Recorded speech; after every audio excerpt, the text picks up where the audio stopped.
Assalamualaikum warahmatullahi wabarakatuh. Perkenalkan, nama saya Syafrul Nadir dengan NIM 24 USP 111. Baik, saya akan mempresentasikan tugas UAS.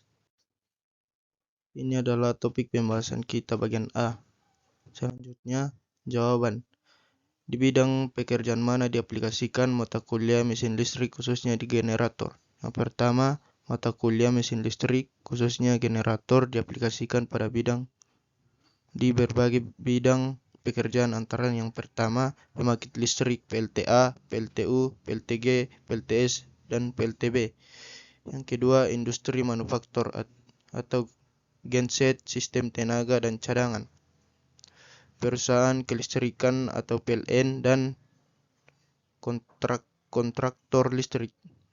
Selanjutnya, industri migas dan pertambangan.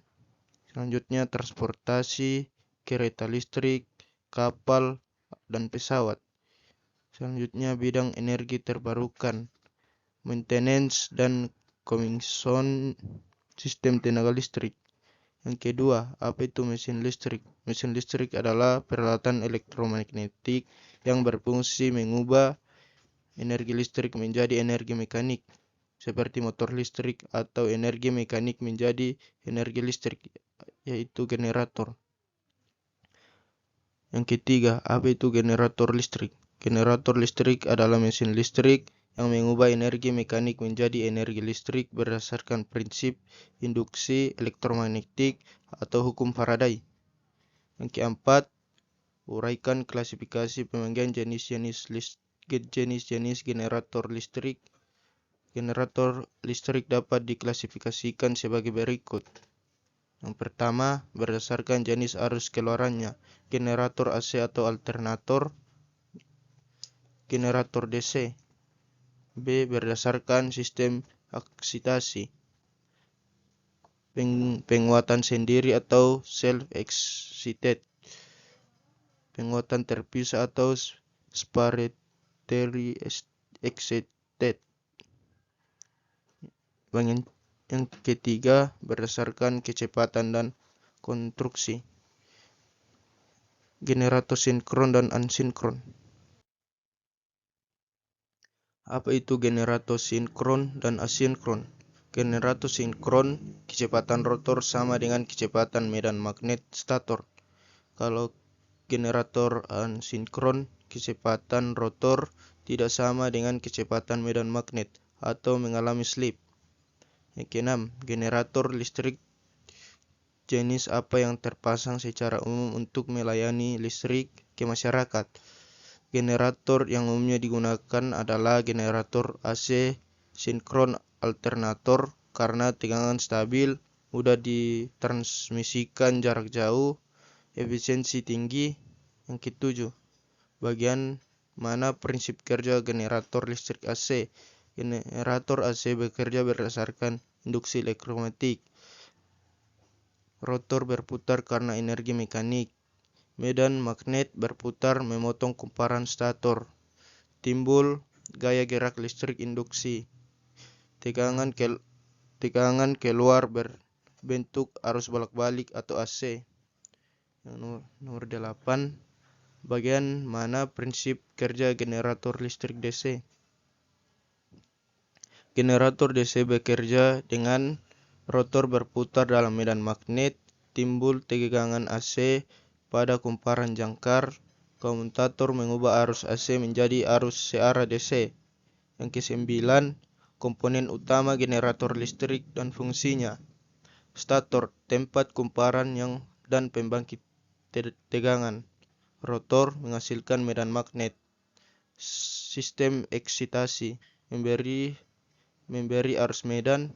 Slip ring dan burst, menyalurkan arus medan. Poros, menurunkan energi mekanik.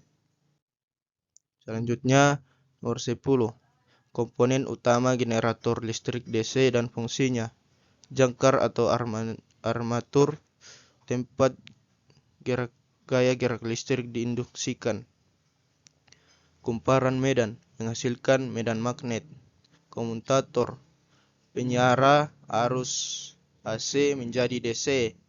brus atau sikat menghubungkan arus ke rangkaian luar, poros, penggerak mekanik. Yang ke-11, penjelasan istilah. Eksitasi itu memberikan arus untuk membentuk medan magnet. Kumparan medan adalah menghasilkan medan magnet. Kumparan jangkar atau armatur tempat gaya gerak listrik induksi. Brus penghubung arus listrik. Penguat sendiri adalah arus medan dari generator sendiri. Penguatan terpisah adalah arus medan dari sumber luar. Yang ke-12, perbedaan generator kutub dalam dan kutub luar. Kalau kutub dalam, kutub magnet di rotor, umumnya generator kecil, konstruksi sederhana. Selanjutnya generator kutub luar. Kutub magnet di stator, umumnya generator besar, lebih stabil dan kuat. Soal bagian B.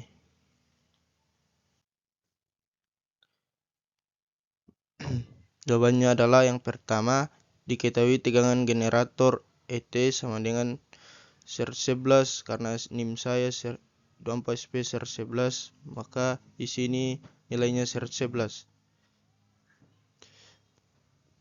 Atau EA sama dengan 11 sin A volt. Frekuensi F sama dengan BC sama dengan 11 Hz. Kecepatan sudutnya adalah W sama dengan 2V, F sama dengan 2V atau 11 sama dengan 2V sama dengan kurang lebih 111,22 rad per sekon. Ini adalah grafik tegangan generator satu gelombang.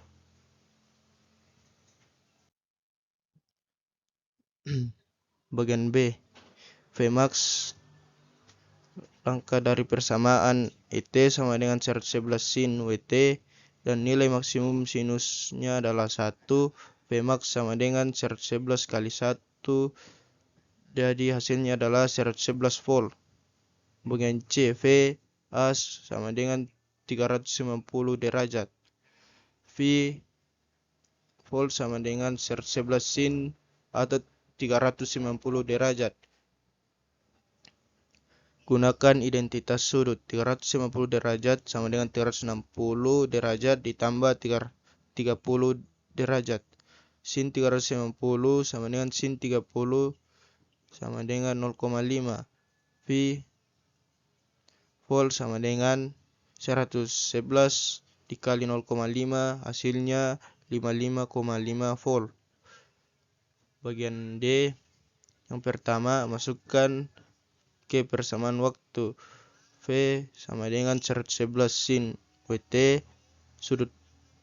hitung sudutnya. WT sama dengan 22 kali 0,216 atau sama dengan 4,752 rad. Hitung sinusnya, yaitu sin 4,752 sama dengan sin 0,752 atau 0,707. Hitung tegangan. V sama dengan 111 dikali 0,070 sama dengan 78,5 volt. E dalam kurung A sama dengan ABC derajat sama dengan V 111 derajat. Langkah V sama dengan 111 sin atau 111 derajat. Dari kalkulator, sin 111 derajat atau 0,94 dan maka V sama dengan 111 dikali 0,964, jadi hasilnya 104,3 volt. Selanjutnya bagian F. V dalam kurung T sama dengan ABC per sekon atau V 111 per sekon. Langkahnya V sama dengan 111 sin atau 111,2 kali 111 karena 111 detik periodenya 0,0526 per sekon. Sudut sudah melewati ribuan gelombang. Sudut mendekati kelipatan 2V, maka sin WT sama dengan 0. V sama dengan 0 volt. Bagian G, tegangan dan rata-rata. Langkah konsep. Yang pertama, gelombang sinus simetris. Yang kedua, luas positif dan luas negatif. V rata-rata sama dengan 0 volt. Yang kedua, tegangan sesaat dari pembaca voltmeter 111 volt. Konsep penting. Voltmeter AC yaitu membaca RMS. Yang kedua, volt yang ditanyakan tegangan sesaat maksimum. Langkahnya adalah Vmax sama dengan akar 2 VEF. Vmax sama dengan akar 2 111, jadi hasilnya 157 volt. Ini adalah soal yang bagian C.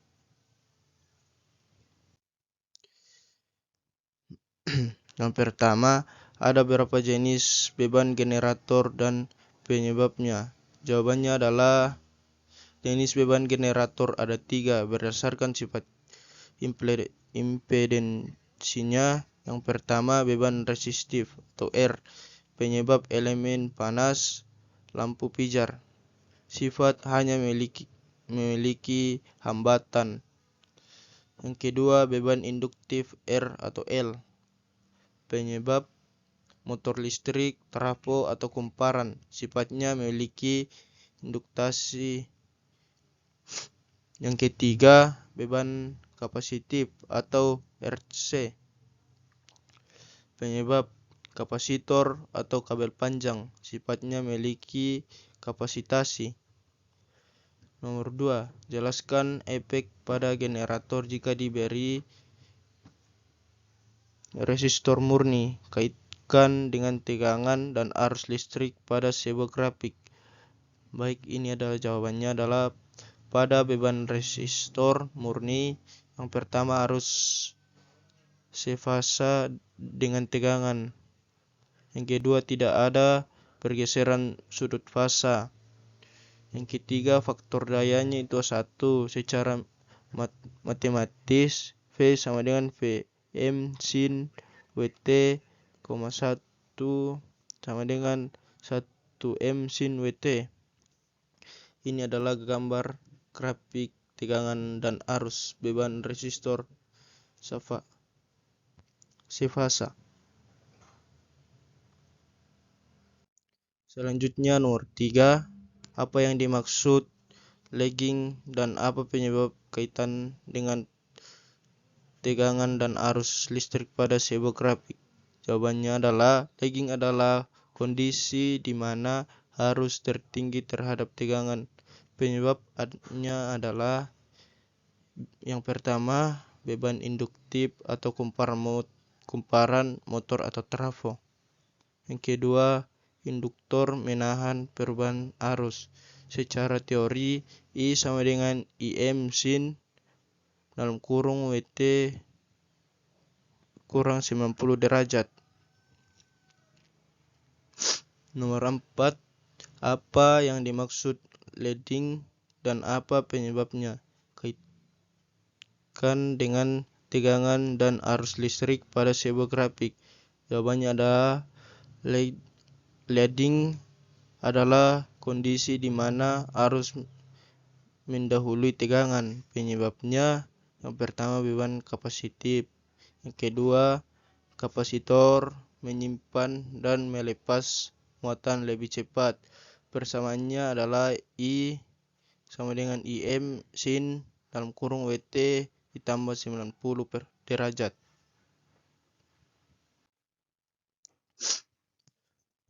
Selanjutnya nomor 5, jelaskan prinsip kerja terbentuk tegangan listrik 3 fasa, prinsip kerja generator 3 fasa. Jawabannya adalah tiga kumparan stator terpisah 120 derajat listrik ketika rotor berputar.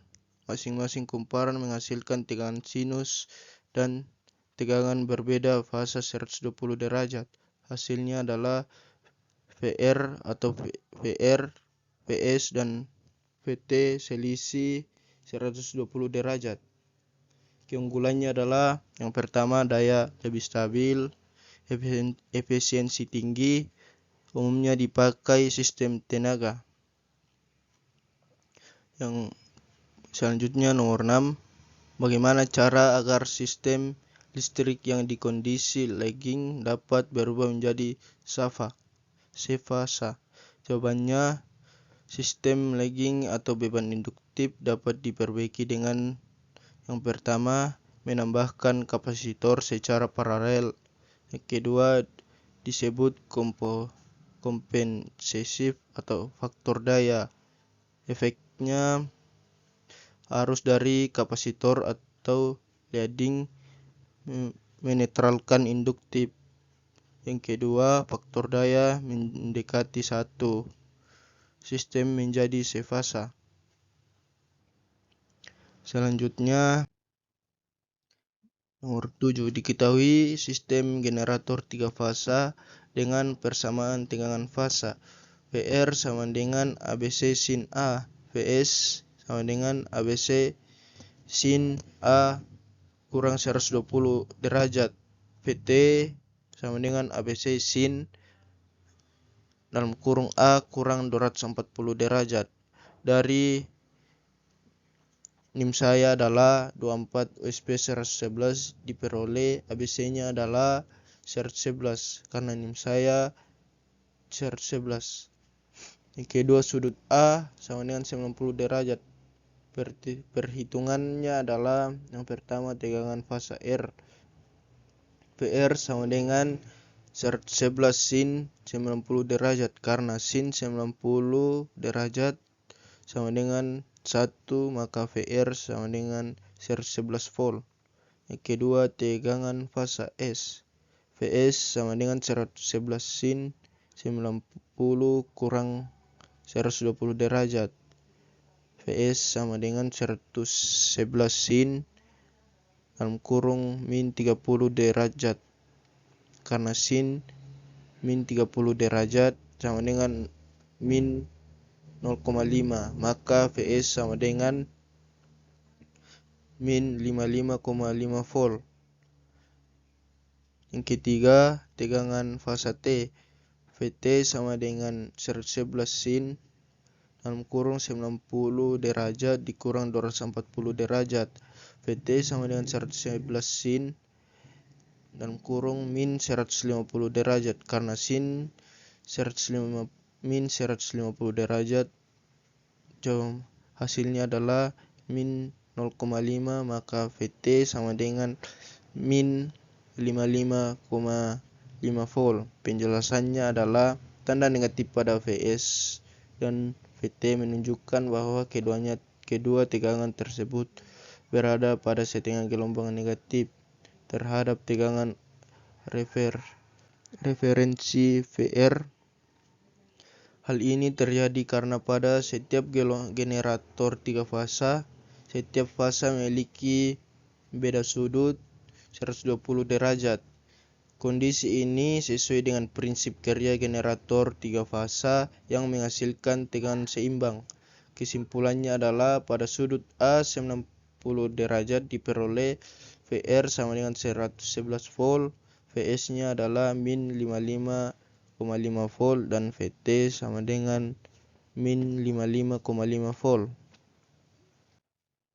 Selanjutnya, soal bagian D dan E. Jelaskan bagian-bagian genset dan cara pemeliharaan genset. Jika ada gambar atau grafik, tampilkan. Yang bagian E, jelaskan cara dan cara kerja paralel generator. Jika ada gambar atau grafik terkait, tampilkan. Baik, kita langsung menuju ke jawabannya.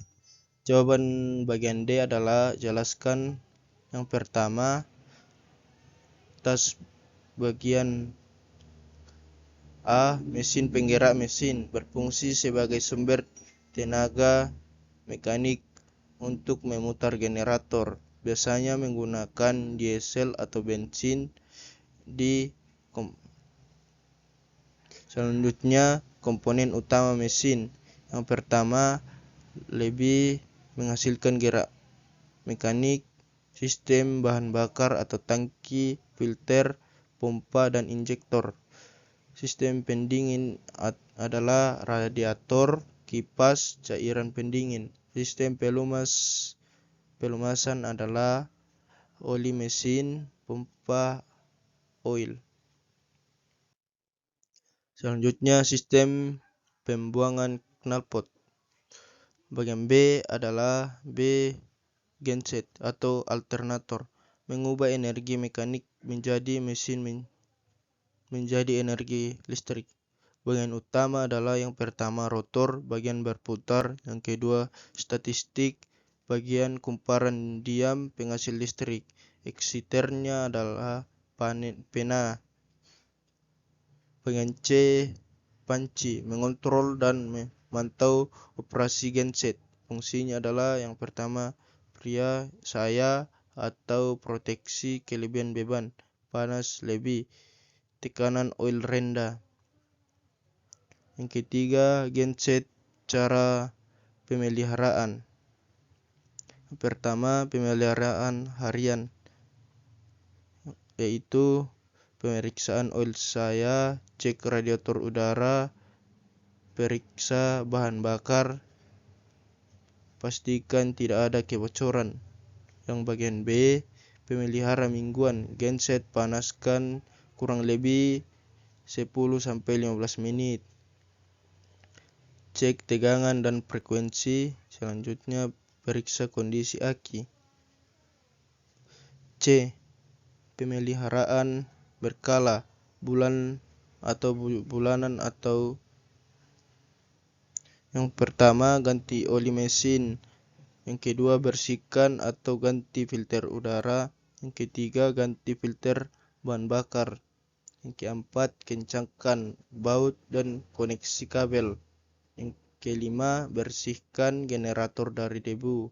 Selanjutnya bagian D, pemeliharaan tahunan, yaitu cincin perombak, kontrol panel kalibrasi, uji beban atau uji beban. Selanjutnya jawaban bagian E adalah generator pada paralel adalah menambah kapasitas daya, meningkatkan kendala pasokan listrik, efisiensi operasi atau genset bisa hidup sesuai kebutuhan beban. Yang kedua, syarat paralel generator. Bagian A-nya adalah tegangan sama. Generator tegangan harus sama dengan tegangan sistem. Bagian B-nya adalah frekuensi sama. Generator frekuensi harus sama. Bagian C urutan fasa sama. Bagian D sudut fasa sama. Bagian E bentuk gelombang sama. Selanjutnya nomor 3, cara kerja paralel generator. Genset utama tegangan dan frekuensi stabil. Genset kedua G2 tegangan dan frekuensi disesuaikan dengan G1. Yang ketiga, sinkronisasi. Yang pertama menggunakan lampu sinkron kop, sinkronisasi otomatis atau modern. Dicek adalah tegangan, frekuensi, urutan fasa, dan sudut fasa. Generator pemutus ditutup, yaitu G2 terhubung ke busbar genset sudah paralel. Yang kelima, pembagian beban. Beban aktif atau KW diatur oleh generator bahan bakar. Beban reaktif atau KVAR diatur oleh AVR atau tegangan. Keuntungan paralel generator itu kapasitas daya lebih besar, kendalaan tinggi jika suatu genset mati, yang lain tetap bekerja. Selanjutnya efisiensi bahan bakar. Yang kelima adalah perusahaan, rumah sakit, pabrik, pusat data, bandara, gedung bertingkat. Skema paralel generator. Ini adalah gambar skema pada rangkaian paralel generator. Itulah tadi penjelasan singkat saya, kurang lebihnya mohon dimaafkan. Assalamualaikum warahmatullahi wabarakatuh.